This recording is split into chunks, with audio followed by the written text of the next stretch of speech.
جی بالکل ملک بھر کی طرح آج خیبر پختونخوا آل گورنمنٹ امپلائیز اور آل کلرک ایسوسیشن کے زیر اہتمام قلعہ بلے سر کے سامنے یکجہتی کا اظہار کیا جا رہا ہے. جی کیا کہیں گے سر؟ بسم اللہ الرحمن الرحیم. میں فوج کو خصوصی طور پر خراج تحسین پیش کرتا ہوں جو بارڈر پر اس وقت بھی موجود ہے اور جنگ کے دوران بھی موجود تھے, اور انہوں نے جس بہادری سے مقابلہ کیا تو پوری قوم اور پوری سرکاری ملازمین کی طرف سے میں ان کو خراج تحسین پیش کرتا ہوں.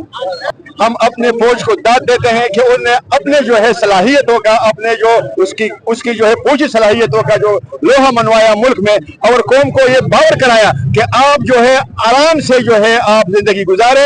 فوج ہے آپ کے سرحدوں کا اور آپ کی زندگیوں کے تحفظ کے لیے وہ کافی ہے. تو ہم اس موقع پر اپنے فوج کو تحسین پیش کرنے کے لیے آئے ہوئے ہیں. پاکستان زندہ باد, پاک فوج زندہ باد. رشتہ کیوں چلے گئے پورے دنیا کا اور پورے دنیا میں جو ملک نے الحمدللہ مختلف فخر کو اللہ کا شکر ادا کرتے ہیں کہ اللہ تعالیٰ نے پاکستان پر اور پاکستان کے افواج پر یہ احسان کیا ہے کہ بھارت بے غیرت حکومت نے رات کے وقت بے گناہ لوگوں پر شیری عمر حملہ کیا ہے, اور پاکستان نے صبر کا مظاہرہ کیا اور صبر کے بعد ان کا ایسا حشر کیا کہ انشاءاللہ دنیا بھر میں اس کو یاد رکھا جائے گا.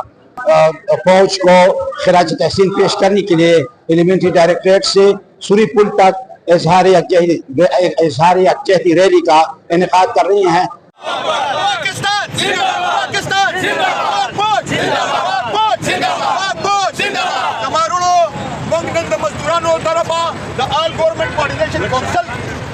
کونسل د زیر سرکردګۍ لاندې د خپلو د ملازمینو د محبتونو هغه ګلدسته دلته دا یې خپل چې کوم دی د امن د هیډ کوارټر ته راوړې ده, او دلته هم په دې کې خپلو محبتونه پرېښودله. الله دې چې کوم دی دعا وکړه سرور صاحب دعا وکړه چې خدای پاک پاکستان کامیاب کړي. اللهم صل علی محمد وعلى آل محمد كما صليت